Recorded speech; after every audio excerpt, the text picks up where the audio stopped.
Welcome to the Parenting with Confidence podcast. I am your host, Teresa Alexander Inman, board certified behavior analyst and infant toddler developmental specialist. Today, I am thrilled to welcome Miss Kasey Potts. Hello, hello. Kasey is a content creator and podcast host who helps millennial moms overcome the overwhelm of everyday life with confidence, humor, and style. And I mean, just looking at her, you can tell she's got style. Oh my goodness, I got nothing. I was like running around and I threw a shirt on. You're lucky you didn't catch me in like my sports bra. You wear it well, ma'am. Thank you, thank you. Yeah. So I'm just going to put, because I just want to get to the conversation, Yeah. I'll put the rest of your biography in the show notes. And so that we can just get to our little conversation. Let's do it. Okay, cool. So first of all, for people of my chronological age, Yes. millennial mom. Millennials, man. Okay, so it is a term that I tried so hard to avoid like the plague. I was like, ugh, millennial. It has such a negative connotation. For some reason, the term millennial got dubbed as like avocado toast and pink walls on Instagram, right? Like that is what the millennials got known for. And for me, I was like, you know what? It is such an opportunity to lean into it. And really, I look at millennials as we are that bridge, that generation bridge that we had dial up and floppy disks as well as Wi-Fi and streaming. I mean, we had Netflix, we had Blockbuster, we had it all.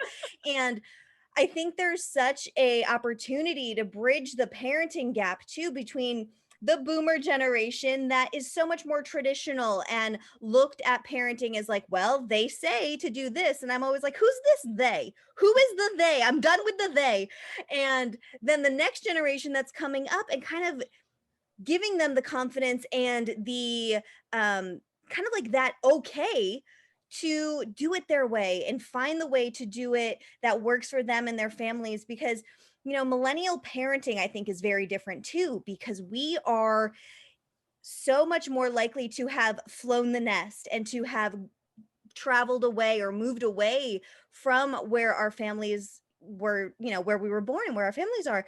So we're really the ones that are figuring out how to do it on our own and kind of have to just get scrappy and lean into our own sense of parenting and our own style. Awesome. Wow. Yeah. Like you honestly, I've never bridged it. And yeah, you Yeah. guys, I never thought of the millennials as the bridge, but you really are when, now that you've broken it down for me and I have a better understanding, because honestly, I was clueless, you know? Yeah. Yeah, I mean, we're also known as I think we're Gen Y too, like on that actual chart of Yeah. generations, but Gen Y became dubbed millennials. And it's one of those things where there is really a negative connotation to the term millennial. And I don't think it needs to be. I think that there's a lot of responsibility on us. I mean, we were the age actually I was one of the first classes to get Facebook. I went to school in Boston. I graduated high school in 2005, and that was the first year that the Boston school started to get Facebook. And you had to have that college email address to sign up. And there were 20 schools in Boston that got Facebook first, and we were one of them. And seeing that evolution is really a skill set that a lot of other demographics and generations don't have. So I look at it as like a little bit of a superpower rather than something that holds us back. Absolutely. And it is so key to the things that happen in our lives that appear to be challenges, embrace them and Totally. fly with them, surf Yeah. on that wave because there's so much to be learned from it, so many experiences that we can actually have to help us propel ourselves into that next level from there. So kudos to you, ma'am. Thank you. Thank you. You are welcome. Wow. So what, how should I put this? Now you're away from your family and I have my thing because again, chronologically, uh, and I believe though that it takes a village. Now, do you believe that it takes a village? And if so, how did you create your village? Oh my goodness, it absolutely takes a village. And that was one thing that became very scary and very evident once I had my daughter. It's just my husband and I that live out here as far as biological family goes, but we have been here now for 11 years and we've really built our family, which is amazing. We've built our family, I like to call it, our friend family. And when we moved out here 11 years ago, we just had a family friend who was, someone who luckily had taken us under their wings. We call them our surrogate big brother and big sister out here. Another couple that my husband grew up knowing, and it was very sobering when I had my daughter in 2016. So we had been here for about 5 years at that point, and we came home from the hospital. My parents were here for the birth and everything, but then they had to get back to the East Coast for jobs and, all the real life things. Because, of course, my daughter, very pertinent to her personality, was a week late. And then I had to get induced. And then I had a C-section. So we were like, come on, let's get this thing going. Anyway, Yeah. so it was very sobering when we got back from the hospital to a apartment that was just us, and it was just the three of us. And my husband, he didn't get paternity leave. He was back at the office after that weekend.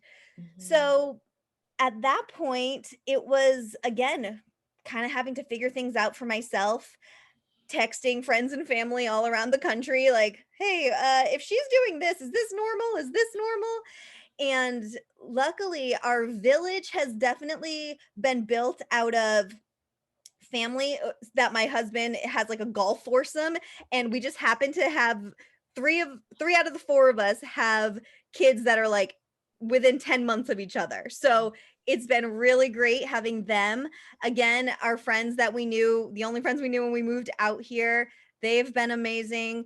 Um, Finding friends through different jobs and work. And now that my daughter's in school, finding that family. Oh my goodness. Now that we're in the town where she's going to school and I'm now a stay-at-home mom, so I'm having a lot more opportunity being around these other moms in, drop off or in the pickup line and things like that. You start to find your people. But one thing that I was told when I moved out to California, and I'll censor it because you can guess what it was supposed to say. But I was told you have to have a very good BS radar Okay. in Yeah. Los Angeles, as you can imagine, right? Yes. So everyone is going to tell you that they can do something for you or that they are someone and they have all these connections.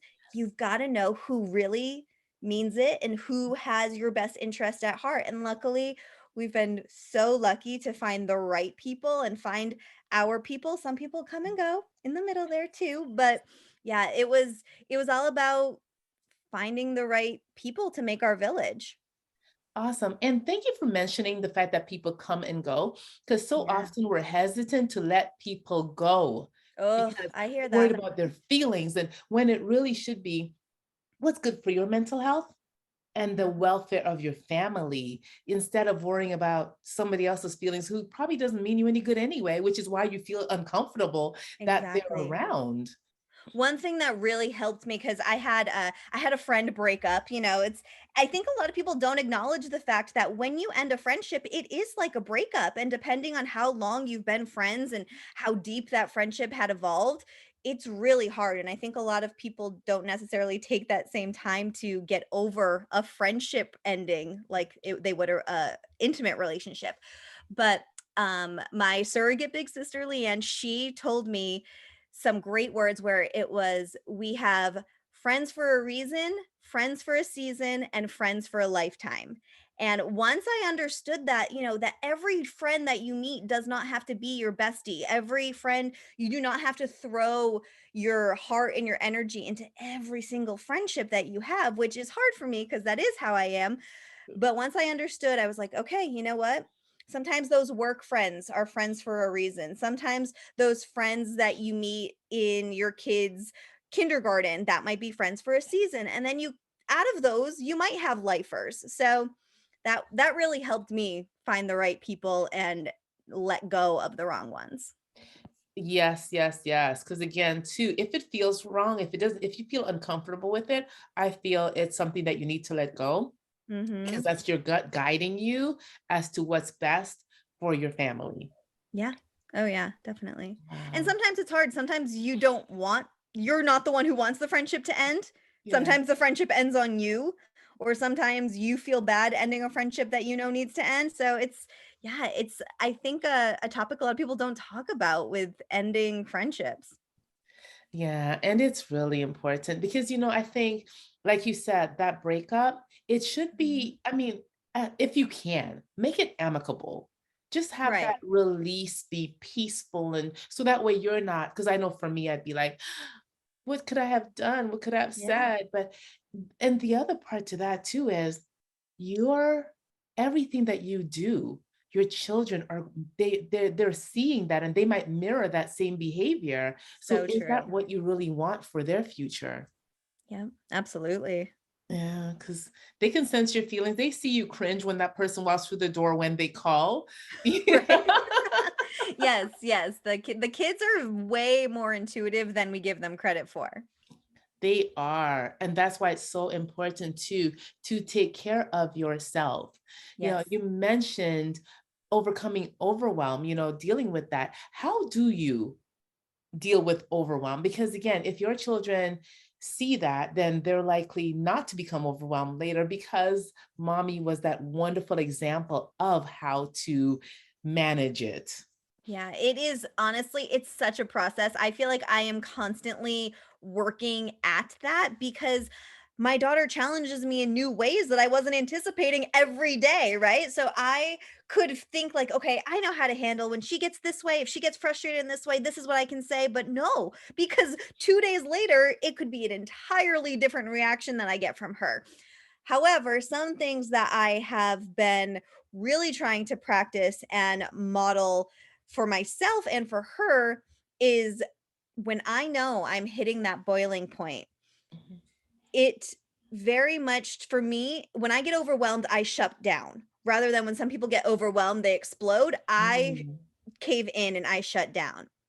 So for me, when I feel that happening, it's usually something where I will be grabbing my phone and I'm just burying head down, scrolling through social or something like that. And I intentionally will put my phone down. If I can, if I'm in the position to, I will walk outside, just do a lap around my patio, and then get back inside because I feel like there's something that it's almost like hitting the backspace button on something, right? Like just having that moment of a movement that erases Yes. that emotion, has been really helpful. So if you can, and I know a lot of people do different breathing exercises, but for me, I need to actually physically move, and it could just take 10 seconds. It doesn't need to, I don't need to go for a 20-minute walk because as moms, who actually has time to do that, right? Unless you're carting your kid around, but that ends up being more of a headache sometimes. So taking the 10 seconds to just move your body in, and it really is a lap. It's like a circular motion where I'm kind of just erasing the moment. Um, it's been super helpful for me. Just an actual physical reminder to erase that last moment, pause, and then get back at it. Because you can't take a break from parenting. Let's be real. You just have to take a pause. That's right. Yeah, there are no, you can't have a sick day. You can't have a, No, no. coffee And that's the other break. Yeah. thing. Yeah, that's the other thing about not having family, around that I have been painfully aware of is that you can't have sick days. There are no breaks or, "Oh, I don't feel good today." Call up someone, "Hey, can you, hang out with Kennedy for a couple hours?" That's really hard to find. It is. And but again, for your mental health, it's really important to It find is. that thing. And I'm glad that you have. And that is such a simple way to do it because you're removing yourself from the place where you felt the overwhelm the most, Yep, which exactly. immediately clears that up.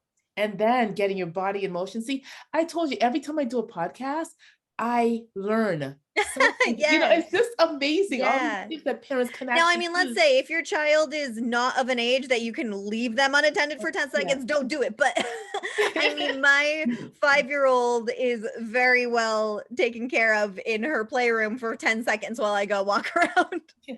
But I can't imagine not being able to leave any child at any age for 10 seconds, Right? And that's you it. Yeah, know? it's interesting though, because think of how many moms have a guilt that they can't leave their kid for 10 seconds, that they are so glued and, again, might go back to that well, they say you shouldn't leave the child unattended. Right. So you have to find that balance. And again, a millennial mentality is find a way to make it work for you. Yes. And I think we all should adopt that because, and, stop listening to whoever they are, because first of all, they don't know you. They No. don't care about you. They're just doing what they do because it works for them. And Mm-hmm. the reason that you and I podcast is because we want to help people find their way. So give them all these little tidbits and put it Exactly. together and create their own so that they can find that way to overcome, whatever challenges that parenting has thrown in their faces. Exactly. That's it. Yeah, so I am so grateful for you and the work that you do because I know you have a podcast I listen to, Kasey's I Corner, do. and I Thank thought, you. oh. Yeah, it's been a lot of fun. Yes, awesome. Now, as a millennial, I know you guys, face different issues. I mean, we all face the same issues. It's just that I Sure. think they're highlighted in certain areas. So, there's and I think I heard it mentioned on your podcast as well, where we have, this persona where everybody looks at us and sees something, Mm-hmm. right? And do we try to become that something, or how do we not? And I know this question, I just make up questions as I go along. So Totally. Just a conversation. yeah, how do we move away from that? The expected look, the Mm, expected behavior, the expected, what's expected of a mom, right. and do what we know serves us and serves our family. So I go back to that very public persona of those pink Instagram walls, right? Where everyone wants to take a picture in front of a pink wall for some reason in the what was that, probably like around 2010-ish. And that was when there actually Pantone came out with the millennial pink color. And that was the time when everyone's social media was this pastel aesthetic and super filtered, and everything had to look exactly a certain way, and that just wasn't reality. And I think we were kind of living in that aesthetic or viewing that aesthetic up until 2020 hit. And then at that point we were all like, nope, we're out of here. There is nothing pastel or perfect about life at all. And I think people were done seeing the perfect. They wanted to see the real, they wanted to see what was relatable, they wanted to see everyone else kind of going through things together. And I do believe that at that point, parents especially moved over and looked at social media as a really true resource to figure out how to get through all of this. How are you keeping your kids entertained on the daily? I through quarantine, the first oh boy, the first 60, I got to 62 days. 62 days of quarantine. I had a different themed day for my daughter every single day. It Wow. was the craziest yet most cathartic thing for me to do.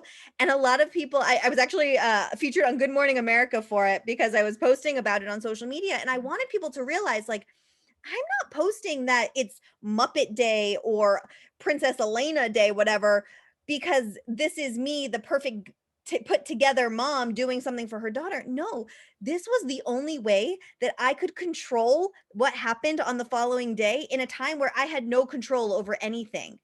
Right. So if I could grab a dress that looked like a princess out of Kennedy's closet and made her feel special and made things feel normal and made things exciting in a time where I had no idea what to anticipate, that's what that was for me.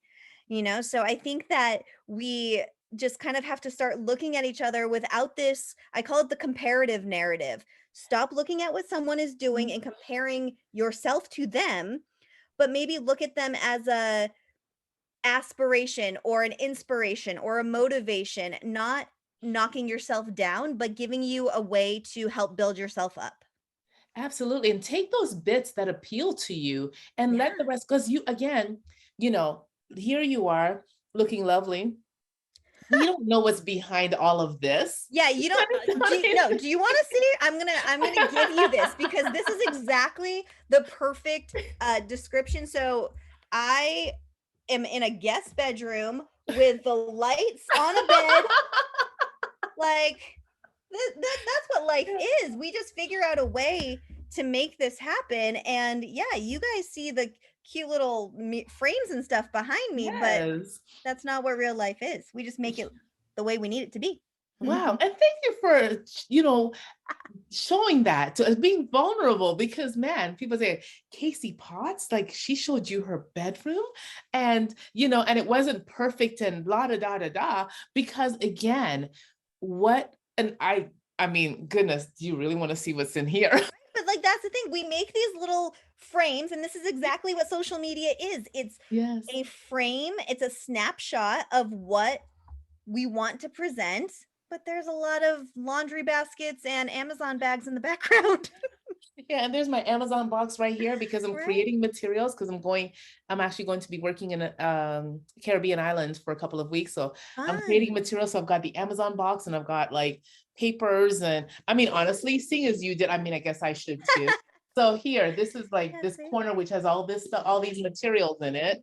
And then this is the Amazon box that I'm going to be putting everything in. That's Oh piled my on top of goodness. something. Yeah. And, it's just what it is. Again, so I created this little corner right here because honestly, I can't even use my desk because it's just got stuff all over it. Same here. And so I Nope. put my This is son's this is painting. literally Casey's corner. This is this is it. That's why I was like, you know what? My show is called Casey's Corner. I'm gonna film it in a corner, and it is what it is. Sometimes it looks put together, sometimes it's a little chaotic. That's life. And that is it. That is it. And I want to just allow parents that freedom, the moms especially, the freedom to, you know what? Everything's not perfect. Your house does not have to be perfectly manicured. Because I remember when I was younger, when my babies were younger, Mhm. and people would come over, they're like, your house does not look lived in, because everything had to be in place. Everything was Yeah. perfectly put together and everything. I mean, there was not anything out of place. You could not, I mean, it would pass the white glove test. Wow. My mom would be livid right now because I would not pass that white glove test because Yep. I'm no longer that person, because my life would be crazy if I were to stop and clean and organize and not get done the things that I need to do. So yes, when I shut my door, it stays where it is and I move on with life. And Everyone has that room, right? Everyone has the room where all the stuff gets thrown in before company comes over and the door gets closed. yes, and that's okay. And a junk drawer. Who Oh doesn't have a yeah, junk drawer? totally.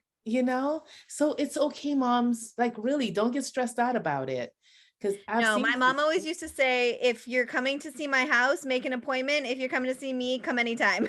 oh, there you go. Love it, love it, love it. Yeah. Adopt that, people. Yep. Yeah. If you want to come over and hang out anytime. But if you're coming to see the house and judge me and inspect it, make an appointment. Right. Ooh, I love that. I'm gonna have to borrow that Yeah, if go for you're it. okay with It's it. yours. Thanks. Because I mean, it's so, so important. And, like we just have to let go of these things, of these personas, and just be Yeah. authentic. People can tell when you're not being authentic anyway. Totally. So, Oh, 100%. And that was a big thing for me to change, because I do so much on social media and I create so much content, is that as soon as I started doing things just kind of like in the app and a little bit more, you know, not necessarily with makeup on or just walking around my house randomly, people felt more comfortable. They felt like I was really talking to them. And there's a lot of character and a lot of authenticity there that people are missing out on by being so hung up on like, oh, I can't post until it's perfect, you know? And what is perfection? I think Right. perfection is a huge problem in society because we'll never achieve it. It just I holds you know. back. Yeah. That's all it does. It prevents you from sharing with people something that might help them because you're so worried about how, that it's not perfect and you can't do, or whatever it is that's, that whatever that thought process is. So Right. please just let it go because perfection is, um, it's actually fear. It's fear Totally. Yeah. manifesting that way because you're afraid of, whatever it is. So let that go, Mm-hmm. and just do it. Just be you, be it, whatever it is for you. Agreed. Yeah, totally.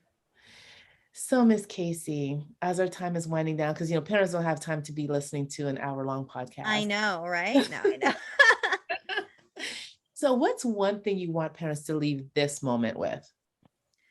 Oh, this moment, I feel like there's different things everyone needs to hear on different times, right? Depending on what hits you. So I hope that this hits with someone is that being someone who left their super small town in Massachusetts and moved across the country with her high school sweetheart, two cats, and a big screen TV packed in one car. Um, don't be afraid to do it and do not let small minds keep you from dreaming big because I think that there was so much negativity and so much doubt that filled my head because of the small minds that were around me that I've never let myself soar fully. And that's actually why I started my podcast again and kind of got into things again because I was like, there's too many small minds around and I have big dreams. I need to just do it. Yes. And the thing is, too, you're also giving Kennedy a license to dream big when A you hundred dream big. percent. Because, yeah, so moms, dads, dream big so your children can dream big and achieve big things. And don't stop dreaming just because you're an adult. I think that's another thing too, Exactly. that adults tend to think that they've capped out, right? And then they push all Yeah. those dreams onto their kids. Mhm. Keep dreaming, keep thinking of what you want to do next, and your story is not over. There's chapters. The chapters don't have to be repeated, you know? So, yeah, Exactly. keep the dreams going and keep them big.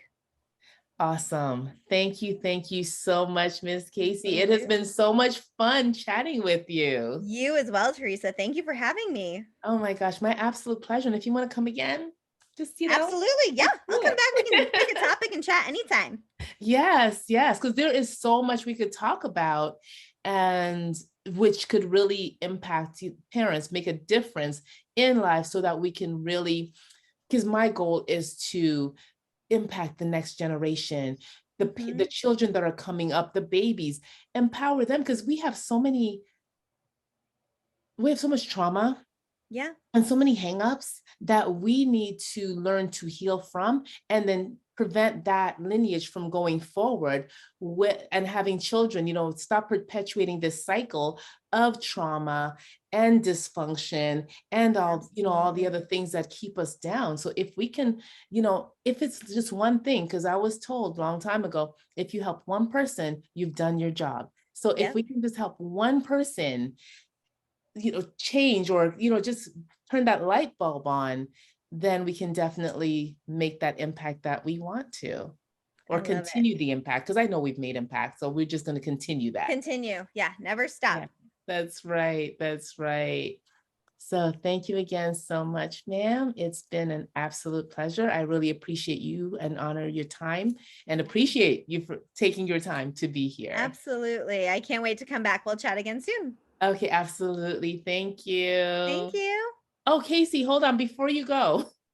All right, we talked Yes. about Kasey's Corner, Yes. your podcast that people can listen to. How else can people get in touch with you, get hold of you, see what you're doing?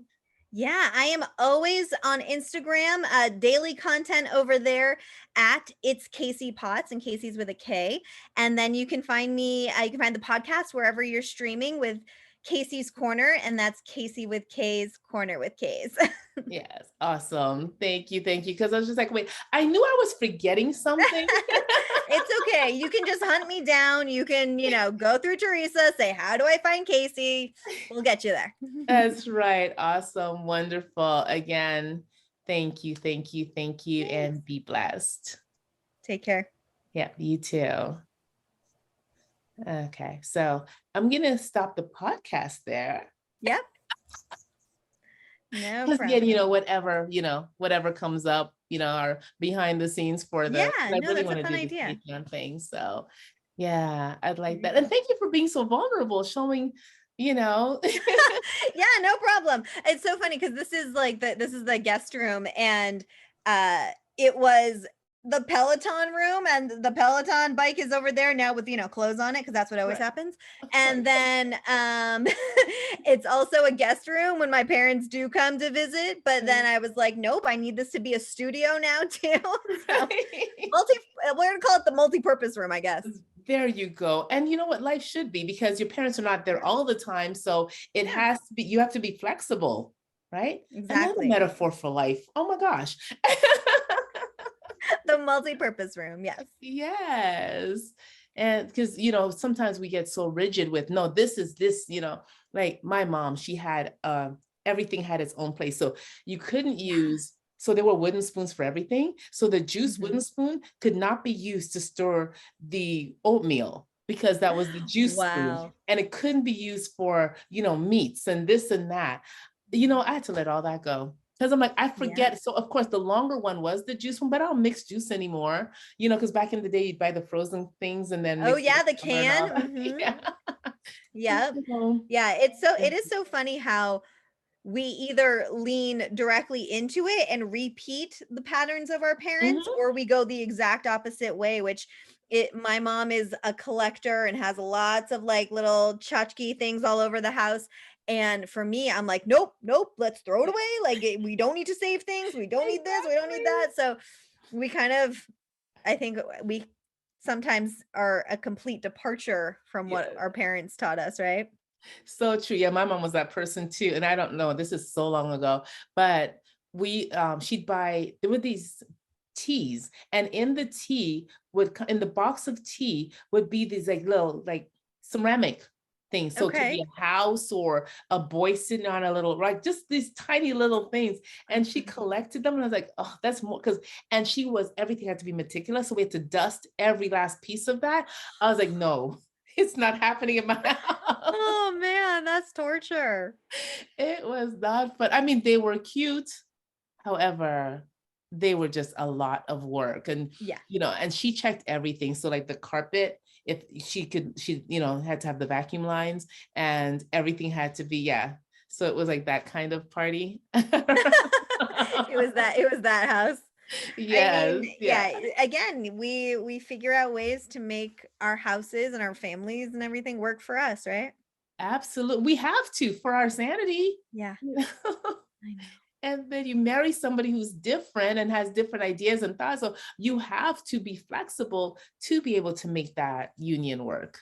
Absolutely. So Yeah. amazing. So yeah, well, I guess I'll really let you go, because it's been fun. And like I said, I just want to respect your time and Yeah, no problem. No, I so will we yeah. can chat anytime. We can do another episode. We can talk about how body positivity and how your messaging around your body and confidence and everything affects your kids. And yeah, there's a lot. Awesome. Yes, let's do that. I just made a Okay. note. Okay. Yeah. All righty. Thank you, ma'am. All right. We'll talk soon. Yes, take care. Bye. Bye.